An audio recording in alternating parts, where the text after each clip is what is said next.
So if you don't want to be on the recording, you could turn your video off.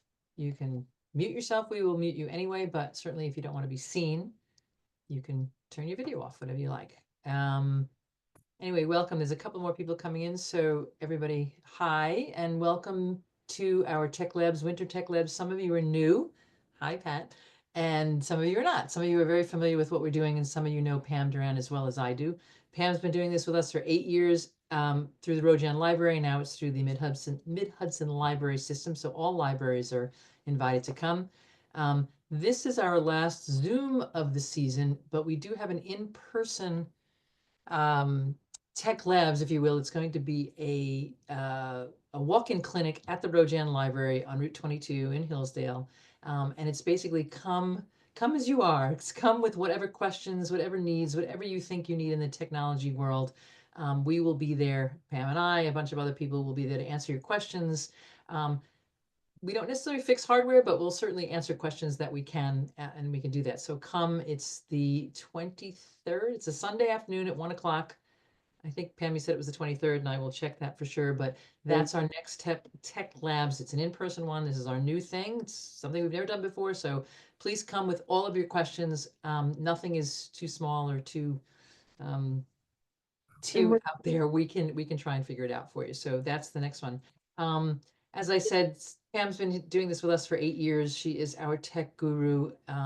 She knows everything technology. So she also is here to answer questions for you. Today, we're going to be talking about photos on your phone, organizing them, how to create art, which I'm very interested in. And we're going to be working with a new application called Adobe Firefly. Is that what it's called, Pam? Yeah. So that's going to be exciting, that and other things that have to do with your photography on your telephone. And if you have questions, of course, Pam is here to answer them. I was going to go into your bio, Pam, but not today. I don't feel like it. Everybody knows who you are pretty much, but Pam's been doing this for us forever, and she is the smartest person I know in the world. So thank you, Pam. I'm fixing this. Hang on a second. It is the Tech Lab one that's in person. I thought was going to be on the 27th. Let's double check What that are you looking because for? Sigrid in the chat. Yeah, it's my mistake. It's on, oh gosh, it's April 13th, April the 3rd. in-person Tech Lab walk-in clinic is April 13th. It's a Sunday. Thank you, Sigrid. I appreciate that. We appreciate it. It'll be the 13th of April at the Rojan Library, and you can look online, but it is, I think the address is actually 9091 Route 22, right there. What time? 1 o'clock in the afternoon. 1 o'clock in the afternoon. 1 to, well, whatever, 2-ish, 3-ish, however long it is, however many people come, we will take care of you. So we're happy to have you. My husband's going to be there too. So is Elliot coming? Elliot has to work, so my husband will not be there. It's going to be you. Pam, can you make your volume a little louder, please? I know you have a cold. By the way, Pam has a cold, so please forgive her for whatever her voice sounds like right now. Yeah, I'm doing my best here. Let's see. How is that if I just try and talk a little louder? Better. Yeah, it's better. All right, sorry about that. Like I said, I was away at a conference, around a lot of people, shaking hands and riding in a plane. So that all happened. And now this. But yeah, my husband will be there too, who's also, he's not a Zoom tech nerd, but he's a tech nerd. So we will try and help out, answer questions. It's going to be very informal. It's not going to be structured. I used to do this at the Desmond Fish Library when I was there. And people would come in and had like walk-in tech clinic, and we answer questions. And you don't have to stay for the whole time. If you have a quick question and you're done, one and done, you can go. Enjoy some shopping here in lovely Hillsdale. And then that always, come on, the store keeps It here. is lovely. It's a great town. They are. They're very cool. But anyway, or you could stay for the whole time. Bring your questions, whether it's a cell phone question, whether it's a laptop question, whether it's notes about your TV that you've written down on a paper. We will do our best to help you. And if you have any questions that go beyond tonight and or you think of something later, you're like, oh, wait, I meant to ask that. Oh, wow, maybe I tried something and it didn't work out. I'm putting in the chat my email address. You're always welcome to email me questions. Sigrid, I do see your direct message to me. I will email you a possible solution for that one. So we'll look at that one. It's kind of separate to this, all right? Just so you know, I did see you. I see your question. So tonight, what we're going to do is kind of a two-part. Number one is the storage of photos and figuring out and organizing your photos. And then we're going to look at Adobe Firefly and the ways that you can use these new generative AI tools to create art, either with your own photos or through prompts. Will be interesting, and it'll be kind of a little bit of a preview of, I think, Beth, are you going to be available June 2nd? Check your calendar. You are. Yeah.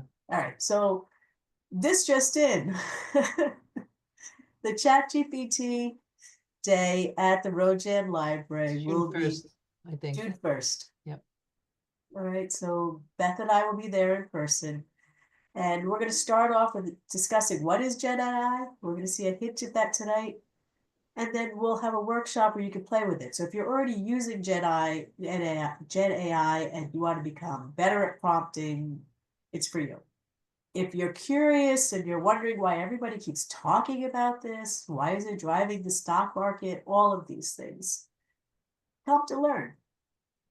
So it's for the new and curious, and it's going to be for the power users as well. So it'll be very tailored. I'm currently on an AI fellowship grant at my university, and I am on the AI research subcommittee at my university. So I've been working a lot with it, especially with language translation. So I'd be very happy to walk you through the park and show you around.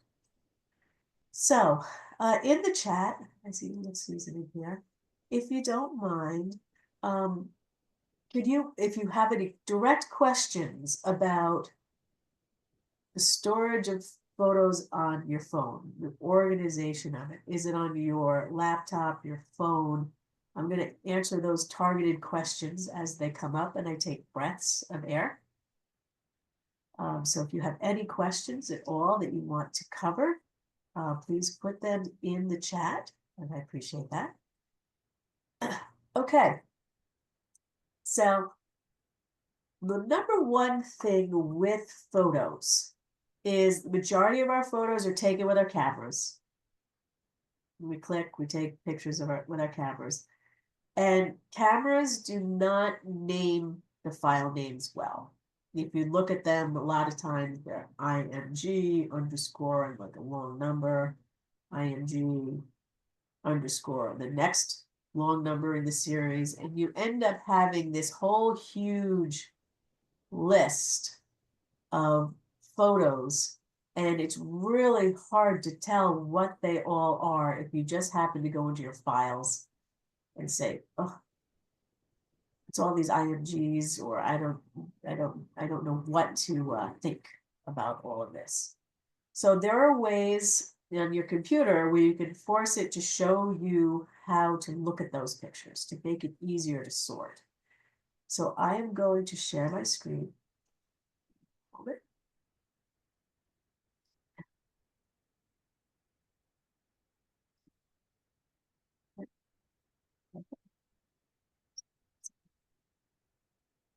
So I am on a PC here.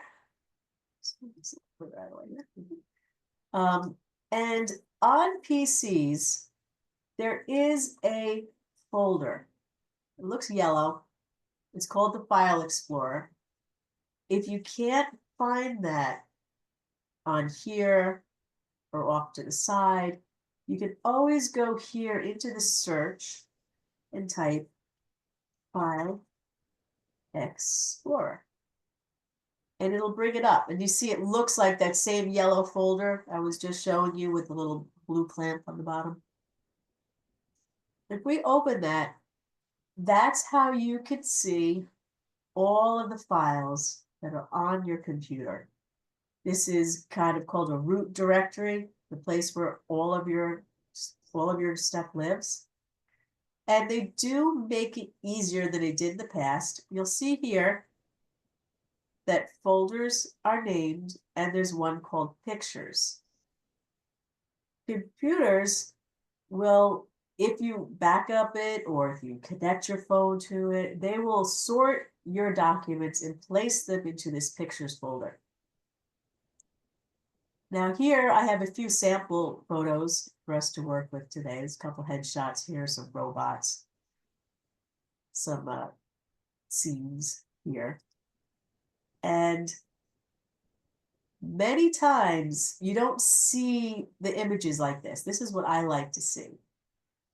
If I go here to the top, over to the right, new, there's cut, there's copy, there's sort, there's this button that says view. This is the magic sauce that makes it easy to see your photos and work with your photos. So when I click on that, I can decide how I want my photos to be shown to me when I'm looking at this huge list. So it defaults usually to this, details. And looking at these file names here, I can't really tell what's going on. You know, like content, I don't know, this one's a long number. I don't know. So there's the choice of clicking through all of these things or using my secret sauce button. You can choose extra large icons. And by doing that, it now gives me all my photos here. Oh, that's what that one was with the numbers. And it offers them to me larger so I can see them. You also have the option of a preview pane. So if you click on this, it'll show you previews. So if you were using the details list because you wanted to see the date, you took the picture, you wanted to see all that, a preview pane allows you to look at the pictures on the right-hand side. And you can even expand the size of the preview. Might be hard to see, but there's a tiny little hairline line here. And when I put my mouse over it, it makes 2 double arrows. When I see the double arrows, I'm going to click and drag like it's a solitaire card.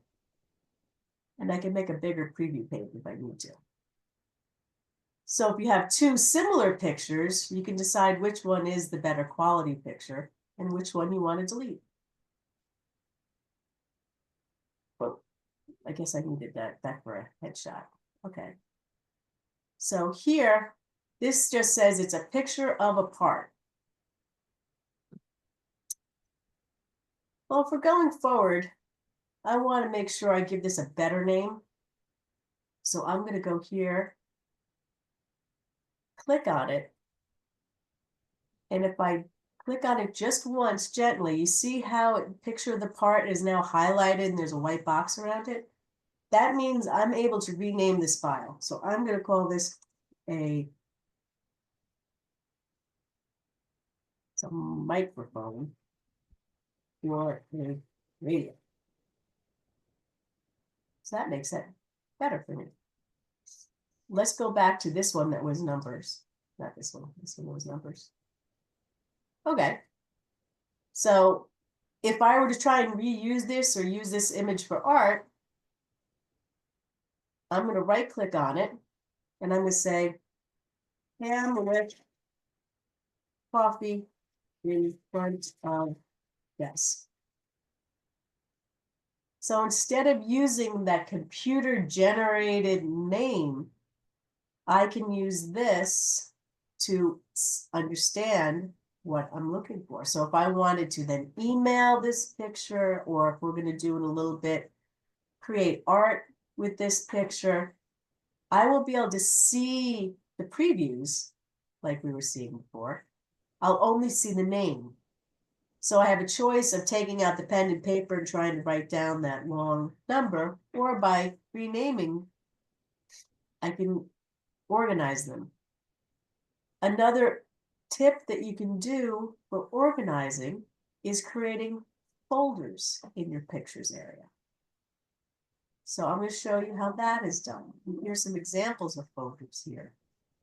Can you open one of your folders, Pam, to see, because then you'll have the same, you'll have another list, right? Like if you go to your camera roll or your photos, whatever you want to do, that'll give you another list of, Well, I'm going to make a new folder and then we'll do that. right? So here, if I go new folder, I'm going to call this Pictures of Pam. All right. So I'm going to go back to, here's Pam in front of the copy.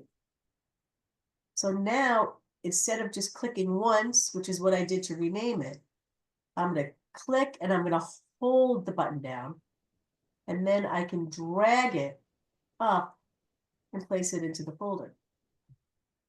And this one says Pam Doran headshot. So you could do the same thing with, you know, family photos, barbecue 2025, vacation. This is so then here, when I go into pictures of Pam, you'll see I only have these two. And I can do the large preview as well, so I get a good look at what I'm looking for. All right, so I'm going to pause here a second and see if there's any questions in the chat while I was showing that demonstration. Just sharing so I can see. Let's see. 2 new messages. Okay. I use Google Photos and search my photos from my Google on my PC. And how do you see this on your phone? All right, 2 very good questions. And also Susan Anaway uses a Mac. I do not have a Mac. However, I've used Macs. And their photo gallery does a lot of this automatically for you. So when you go into photos, it already has albums created. They use the term albums instead of folders, like on a PC.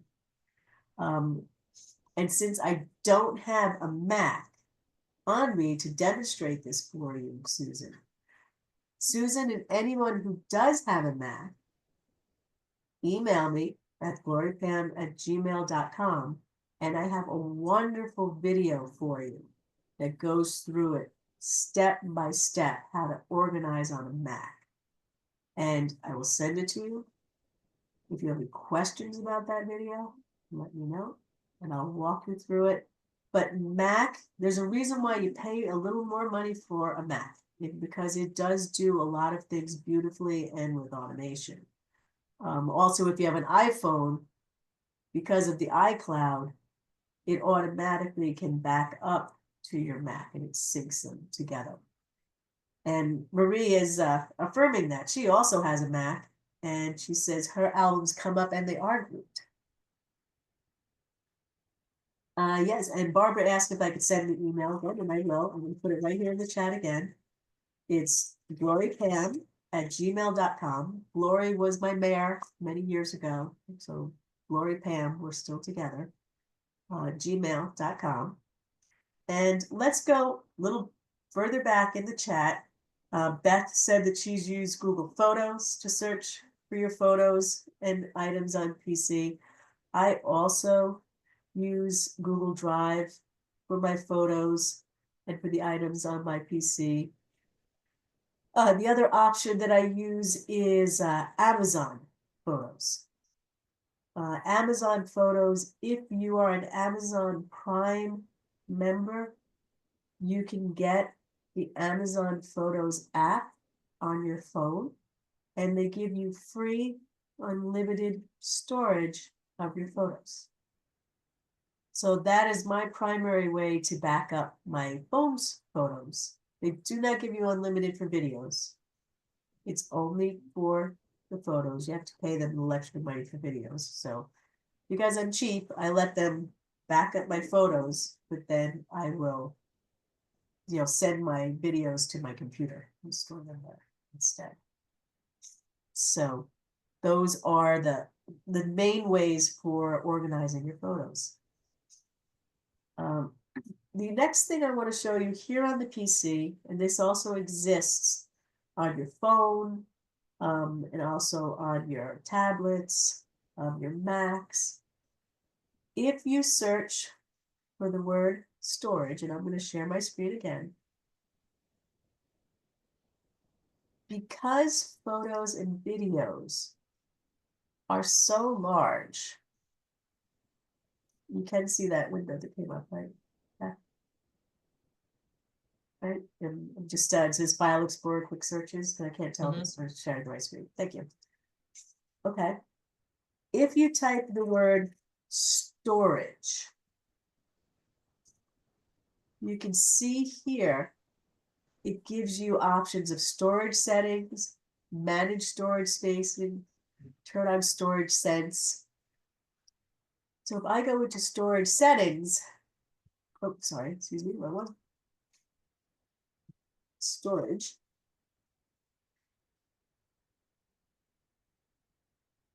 Let's see. I don't know actually if I can look it on this one. I may have to switch to my other computer for this. So Because we're I'm just on my asking, where did you type storage? down here in search. And actually let's do about this PC. Let's see.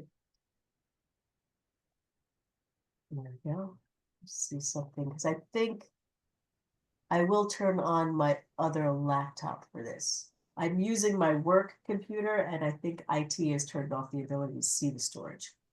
However, let me take this stop share first. When you type the word storage, you will see manage your storage. This works on a Mac. This works on an iPhone if you're in the gear.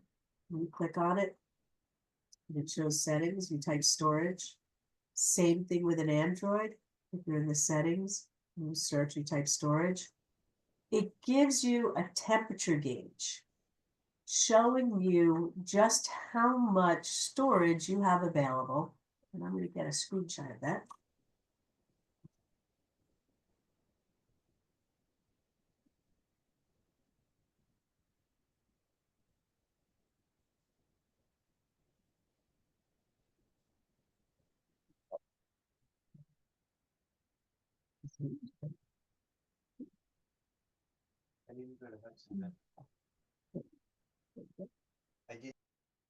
Okay.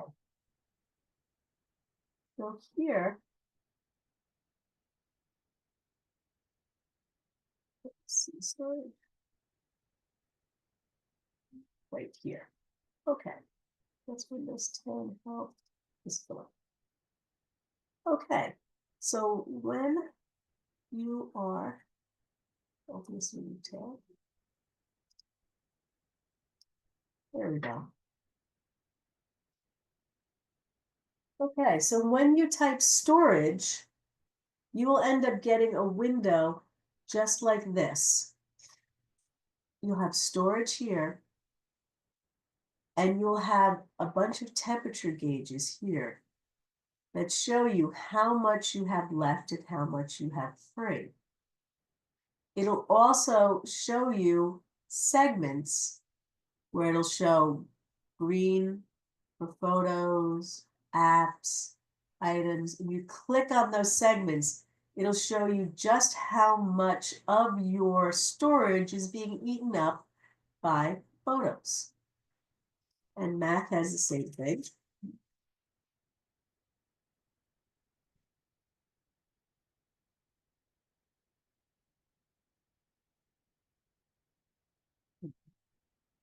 So on a Macintosh, it looks like this. And you'll see it shows documents, other files, trash. And if there was a lot of photos, there would be another band here that would show that how much is being used by photos. The end of the bar shows how much space you still have left on your computer. So one of the main reasons that computers slow down, that things get a little wonky, or if you know, wondering, do I have enough room for these pictures? Or you're getting messages that you don't have enough room for these pictures, that's where you can check. Now, this is a hybrid class. We're going to cover just briefly how to go through the storage stuff. Spark questions. Come on the 13th. We'll go deeper into storage if you want to investigate your storage and how to actually go through and manipulate your photos. We've done plenty of these classes in the past where we've gone through, and many of you have been here, where we've gone through step by step with photo storage on a phone, photo storage on a PC, photo storage on a Mac. We've covered all of these. What I'm hoping is if you come to the clinic, we can help you sit there with your own device, either your phone, your laptop, and we'll go through and help you. Because in the past, we've always kind of like, okay, here are some suggestions, but there was no real hand over hand, let's work this out. So this is one of the reasons why I wanted to do, let's do an in-person with our Zoom friends. I said, just for once, so that way I can kind of round robin the room like I used to do the Desmond Fish Library and go through these specific questions. We'll go through it slowly, we'll go through it easily, and you can have individualized attention for this. Because honestly, photo storage and I think file storage is probably one of the #1 questions we always get every year. True, right, Beth? I see you nodding. All right. So, like I said, it's only an hour class here. So we're going to switch now to creating art with our photos. Make sure, you know, come see me. And if you can't make it, send me the email. We'll work it out. If anyone's emailed me in the past, you know, we go back and forth on email until we figure out a solution. So we'll work on that together. Any questions? And we'll look at the chat quick. Oh, where did I type storage from Sigrid? Sigrid, it's down at the very bottom near the start button on a PC. And on a Mac, it would be where you use Finder. So if you go with the Finder, so either of those places. And how do I let go of some of my emails? That's a great question, Amelia. That might be a clinic question, but if you can't make the clinic, since it's not the focus of this class, if you could stick around a little bit afterwards, I'll answer that question for you. Okay, so I will cover that question for you. And if anyone has the same question, you're always welcome to stick around. Next, all right, so let's look at Adobe Firefly. Yeah. So this is Adobe Firefly. This is a free app that you get from Adobe. You can sign in. You do need to sign in and create an account to use it. It is a desktop application. So it doesn't work with your phones yet. They're working on a version for the phones. And once you're signed in,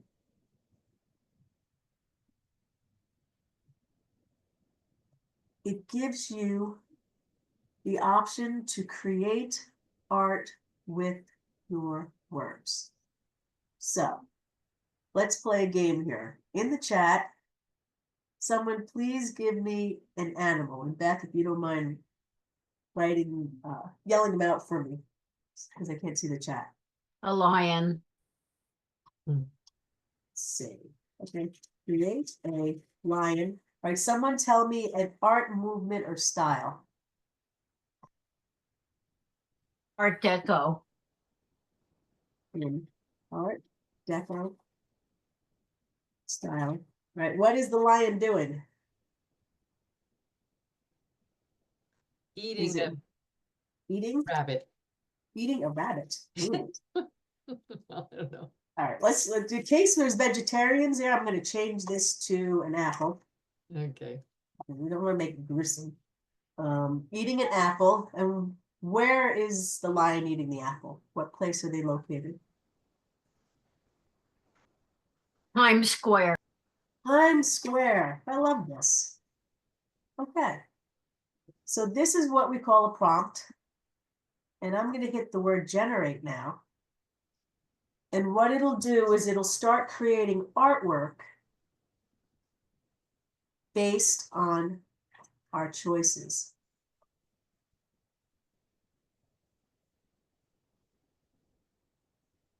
Now, I don't know if I see enough of the Art Deco style in there, but I do see the necklace that he's wearing there. Now, has anyone there heard about how AI hallucinates? That it kind of creates things that doesn't exist or is a little bit odd or strange. Does anyone notice something strange about this? I mean, I know a lion eating an apple in Times Square.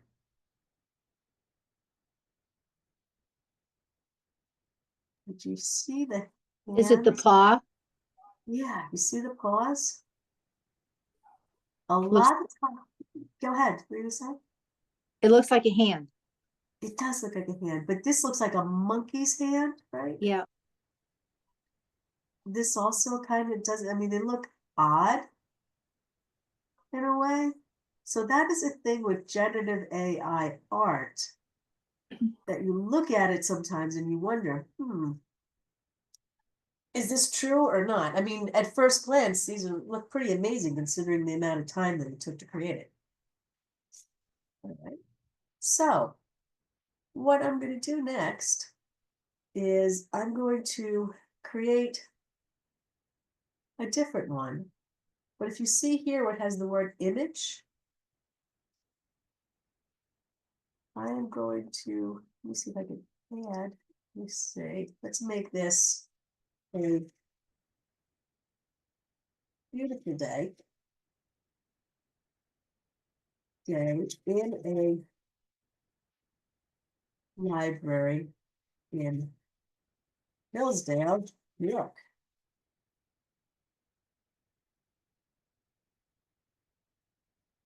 All right. A little strange, right? We got the bookshelves out here.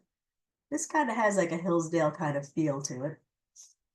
Okay. So what you can do is you can add your own images here. So if you see this area here, we can hit upload. I'm going to pick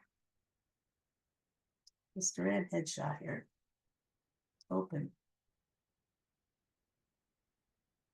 Continue. So this is a reference photo. So by using this as a reference, I could then add a style to this photo. Style, upload image, headshot, put that back in there. Visual intensity. Let's generate. And we've added composite resonance here. So now, because my head is shaped in a dome, it's added arches into the image. I don't get your head in there. My head, here I'm going to show you the original one. See my headshot? You see how I have an arch here? It's not adding my head, it's adding the shape as a reference. So by adding that reference, these original pictures out in the open suddenly became enclosed and followed the arch of my head in there. First one looks like Escher. It does, doesn't it? You see the stairs that are here? Yeah. Excuse me. So we have our lions and all of this here. All right. So that's text to image. And then here, let's go further in. Image. We're going to go to generative fill. So this is our featured, this is our image. Generative fill is use a brush to remove objects or paint in new ones. Well, it's over here. And I'm going to upload that same Pam Doran headshot. Now you'll see I have a plus sign and a circle here. That is an eraser. So what I'm going to do is I'm going to erase out my background. And while I do that, where do we want to move me to? What location should I be instead of this white wall? Should I be in Times Square? Italy, Want to put me in Italy? Any part of Italy? Cathedral Dome, Okay. Did you say Rome? Please make a Rome, Italy background. So what it will do is I'm going to add this in here. And generate. So what it'll do is fill the void with images of Rome in the background. So if you've ever had that photo, and here's a little bit of Rome, and you can see the Colosseum is behind me now. And here we have another architecture. I could create more if I wanted to. So if you have that photo where it's a great photo of your family on the beach, and you're like, ah, this is great, except this guy here decided to run behind the camera and he ruined what was a great shot. The sun was setting, the palm trees were there. It was the perfect picture. Cancel this. Subtract does the opposite. So I'm going to get a new photo here. Generative fill. Let's upload. Let's get the Somos picture here. Open it. This is a group of people. Now let's imagine that this is us at the beach. And this gentleman here decided to photobomb or jump into our photo. So I'm going to hit subtract.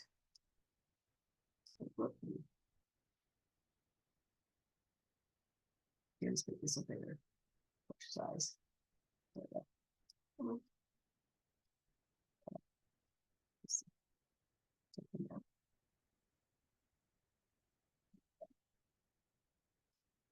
Now use the same font. Please remove this person. Generate.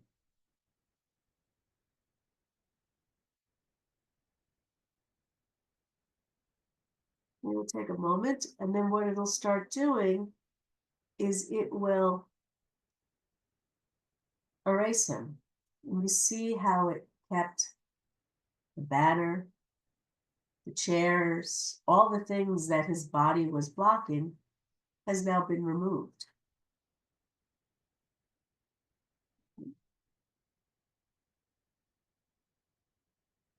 So here, I don't like that the cell phones are in the picture. And I could do the same thing. Over here, what has removed. Oh, let me stay here and keep these edits. Remove. I'm going to ask it to please remove that cell phone from the picture. Now, this kind of editing, you used to have to hire someone to do it. Or you needed to spend a lot of money. You can see those cell phones are gone. If I go here to insert, keep these edits. I'm going to erase a little bit here. What should we add on this table? What object should we put on this table?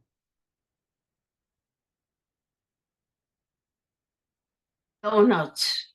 Donuts. What's a meeting without donuts? a plate of pink frosted donuts. Let me say. Add plate of pink frosted donuts.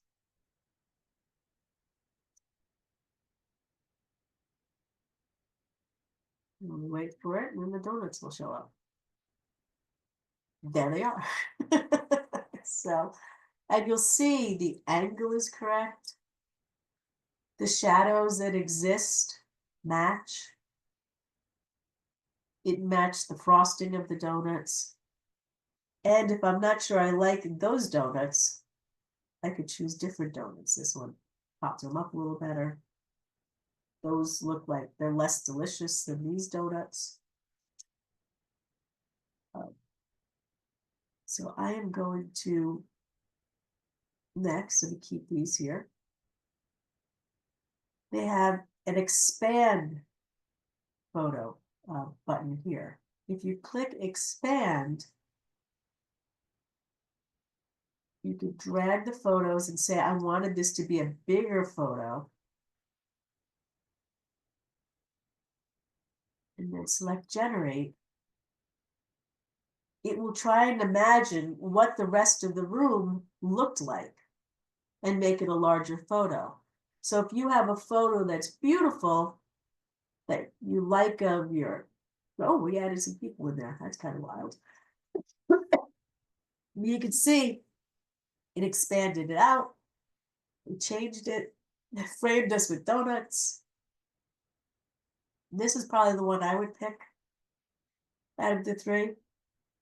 So if you have a wonderful picture of yourself, but you're not really sure you like the way you were standing, your body, you can erase your body and drag it down, add a body, create new things. So like here, let's stay here, we'll do one more edit. Let's change his, let's stay, so I have to keep. We're going to insert.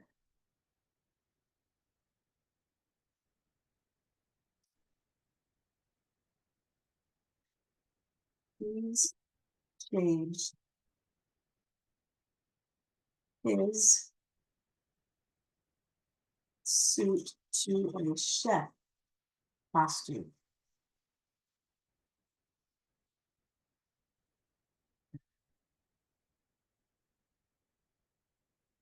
Right, and now I'm going to pause to take questions after we do that.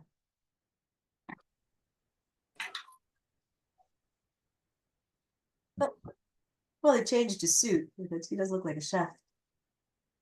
Ooh, babe.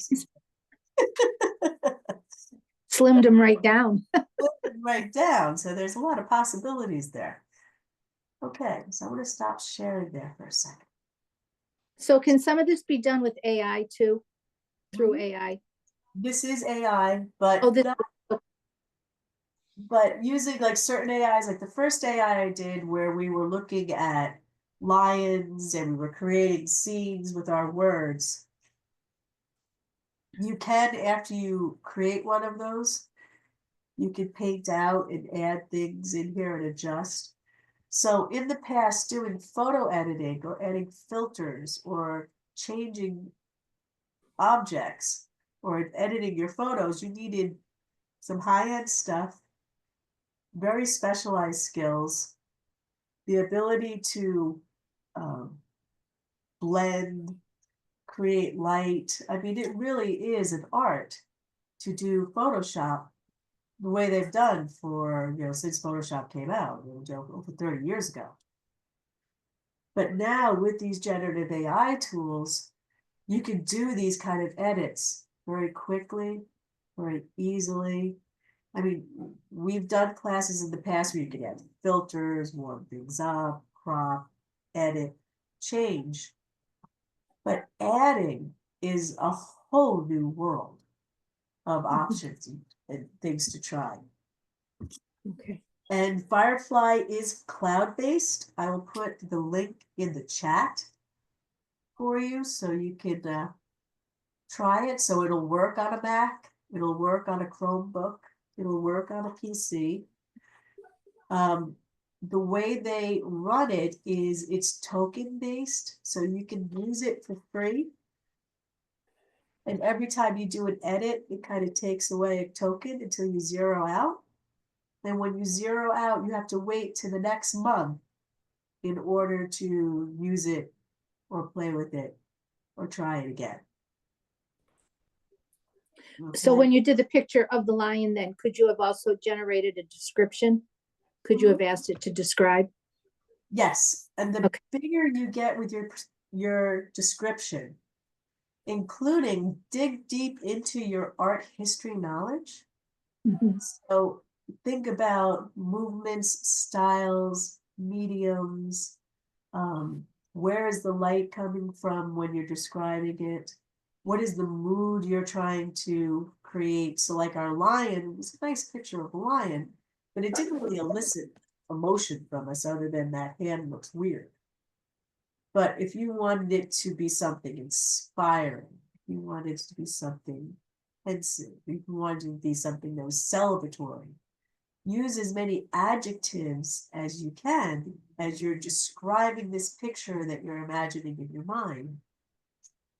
And when it doesn't turn out exactly right, you add to it. So Thanks. Adobe does offer a tutorial. If you'd like to see more about that. You also, Susan, can always ask me for more. Play with it and then send me an email. See what, where else you want to go. But I will show you where Adobe has information to learn how. So here is the original Firefly website where you can log in. And then here, these different get started that are kind of coming up. The creative, text to image, fast mode, new. They have wizards where you can try it. They also have samples here. These are examples of art that people have made using Adobe Firefly. Could you show your screen? Could you show it on the Oh. screen? Yeah, that Please. would be, yeah, sorry about that. Let me do that again. Sorry. Here we go. My I'm shirking my apologies. responsibilities, sorry. I know. Are you off on Adobe Firefly playing on your own? So here is the website, Adobe Firefly. And where it has these windows that are coming up as I hover over them, they have get started guides. You can go here and learn how to do any of these items. Like an image to video, so you can take an image and turn it into a video. Down here, we have the Firefly Community Gallery. So these are images that were created with Adobe Firefly by other people. And if you're curious to see, oh, here's a nice lion, how they created it, if you click on it, it shows you the prompt that they wrote to create it. And if you liked it, you can go over here and try their prompt. So you can also learn from someone else just by going into the gallery. If I typed in those prompts, I would not necessarily get the same image. You never will. Never will. You'll get something similar. So like I'll even use our cradle lion Art Deco style eating an apple in Times Square and generate again, and you'll see we will get different lions than the ones we've had before.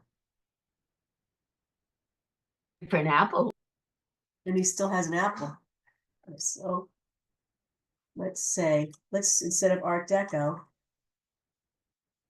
let's say, give me a different art style. Art Nouveau. Art Nouveau, okay. Art Nouveau, and let's see. And Know how to let's- spell it. yeah, I'm spelling it wrong. Let's see. There's a lot of cold medicine in this meeting tonight. And then here, wow, it just gave me some prompt instructions. Instead of eating an apple, let's have this lion running in the jungle at night. The feeling is, what feeling are we trying to emote? The feeling is surreal.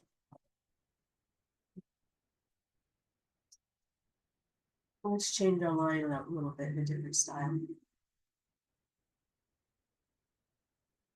Now see, by adding some feeling in there, you get a different feel. And now, because we're not asking the lion to do something it's not normally doing, like eating an apple, you get a more natural looking paw.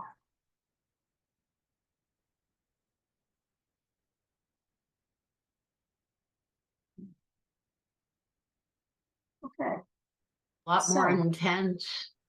right. The look is more intense, the feeling is more intense. And we can even say running in the jungle, running across the night sky.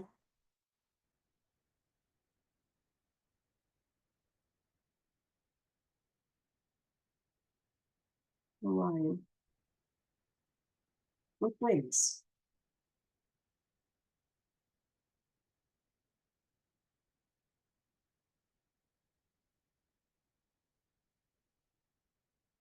And now we can get a different style there. So play with it. Explore a little bit.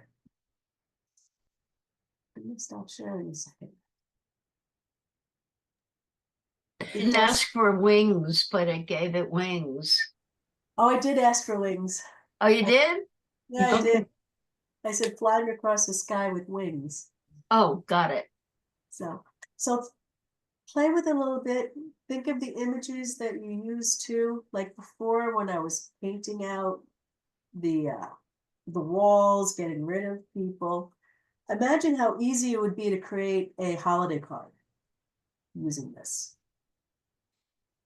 Hey, find your favorite picture of yourself or your family, erase everything, and place them in the North Pole.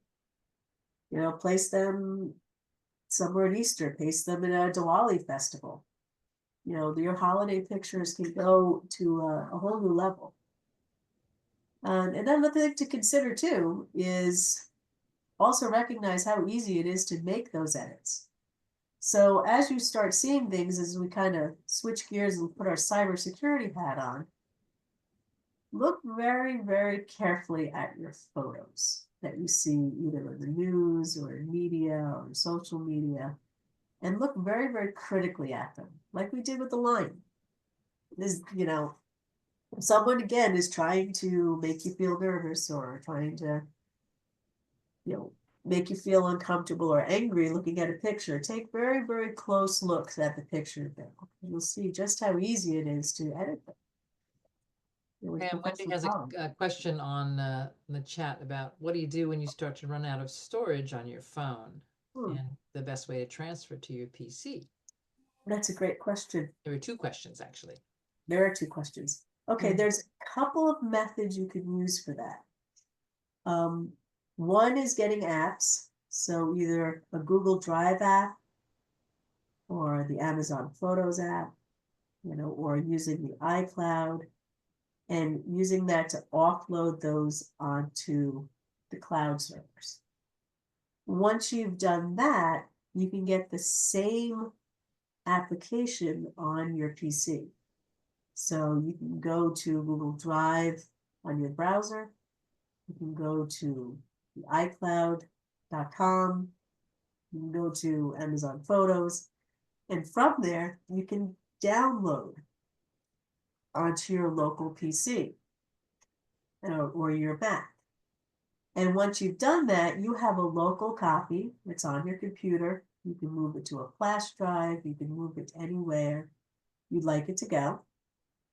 And then you can then clear them off of your phone once you verify that they're downloaded, they're safe on your computer.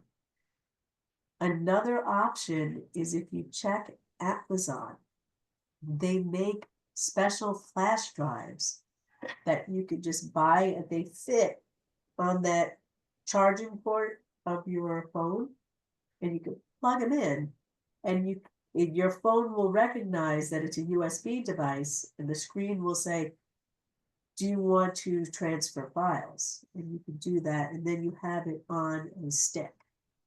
And then those sticks either will work in your existing computer or they come with a little adapter. You plug into it, and it turns it into like a USB one. And then you can use that to move it on. Or you can just keep that in a safe deposit box or do both. So there's a couple ways you can do it. You know, one's buying some hardware and others is using the free cloud storage that's out there. So Pam, my iCloud storage on my phone is near capacity. Do I have to buy more memory or more storage?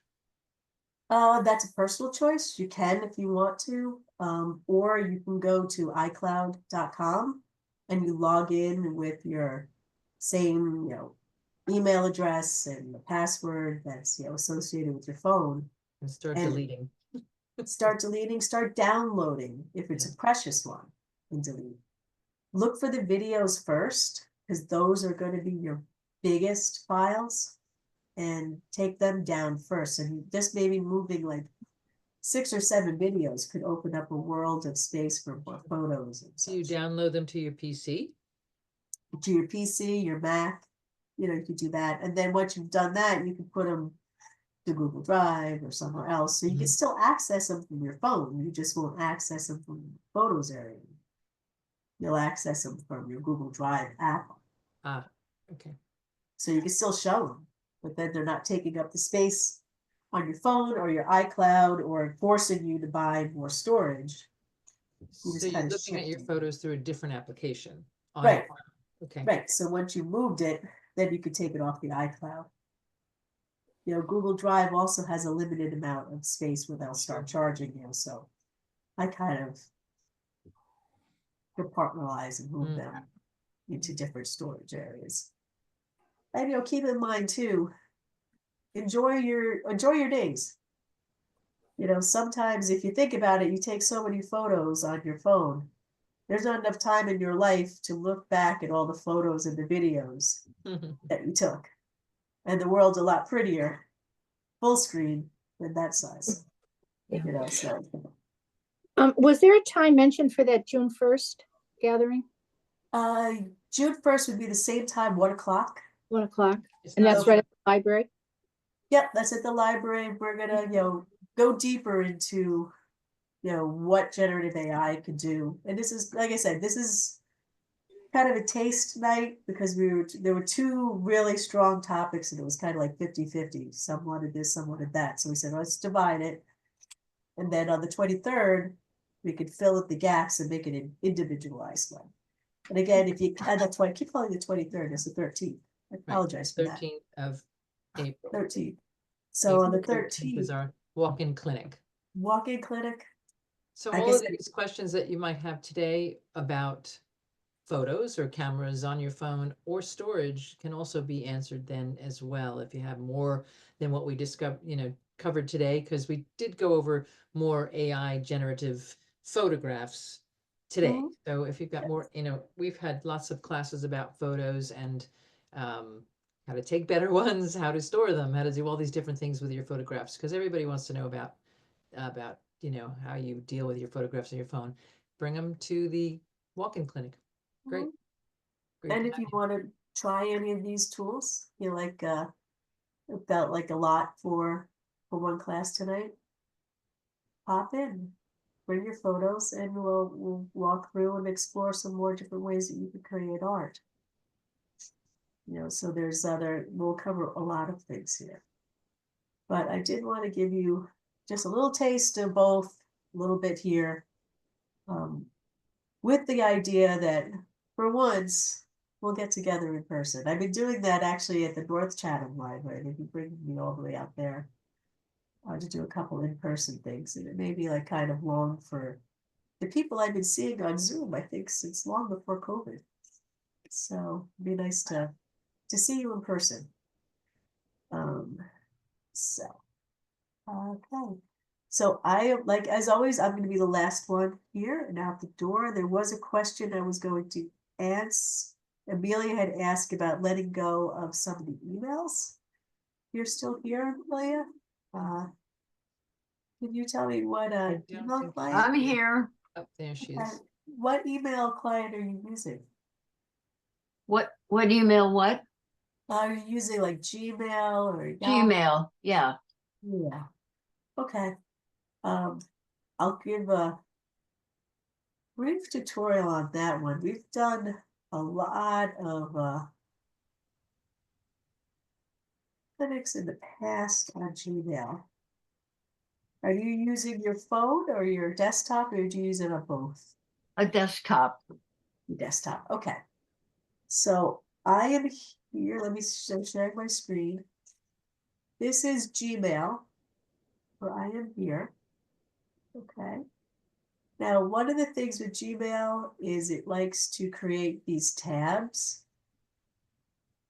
So here's promotions, social media. Promotions is going to be advertising Mhm. and items that you have been getting in the past. Primary are going to be ones that are people that are your friends, ones that you've applied to. So an easy way to get rid of a bunch of emails is you can go to promotions. And here where it has this top button, this checkbox, Mhm. that selects everything on the page. If I go to the little arrow next to it, I can pick only the all, the read, the unread, the starred, the unstarred, but this one checkbox selects everything on the page. You can see that all of these have checkboxes next to them. Once I've done that, I can hit delete. And that removed a good 50 conversations right there. You can also, so say here, Grammarly sends me a lot of stuff. Sometimes at Kohl's, you get all this stuff. You can also do search mail, and you can say, okay, all this stuff I've been getting from Grammarly, this is all my Grammarly emails. I know that I don't need to keep my Grammarly emails. I'm going to use that box again and hit delete. Now, the next thing you have to do with, after you do that, because it looks, oh, look, it's clear, but you'll notice that your email has not opened up. You haven't, there's no extra space there. If I click here at the bottom, let's see, storage, I think it is, where less categories, strategy, upgrade. A few bunches here. It'll show a list. It really doesn't go away until you go here into trash and you empty your trash. It'll be 30 days otherwise before you notice that space is opened up on your email. So after doing all that, go into trash, click empty trash now, and then that will really get rid of them. And then this line will drop down. If you don't clear out your trash, you'll do all that work. You're like, I'm wasting my time. I'm not moving. This line's not moving at all. I've gotten rid of, well, hundreds and hundreds of emails. Why? That's because you have to go to trash and clean the trash. If you don't do that in 30 days, it'll automatically be. How often do you have to go to trash? After Um, each page or? Usually once I'm done with the whole kit and caboodle, or if I'm tired of deleting and I want to go do something else for a while. If you Mhm. have a lot of mail to sort through like that, it could take you days. You know, it might be one of those rainy day cup of tea kind of things, or don't try and do it all at once. I've seen plenty of Gmails where they have like thousands and thousands and thousands and thousands and thousands of emails. Mhm. So that could very well be the case. So take your time with it. Use those tips, and you'll slowly open up and have more mail, because eventually they do say, hey, you're out of space, you want to buy more. They do a lot of things that eat up your storage, but they give you zero information on how to manage it. So you don't have to spend the money, because they want you to spend the money. How do we get to promotions? What I'm going, did I? excuse me, Amelia, sorry, I'm going to stop recording because we're off topic now, and Sure. I'm gonna do Thank that. you. And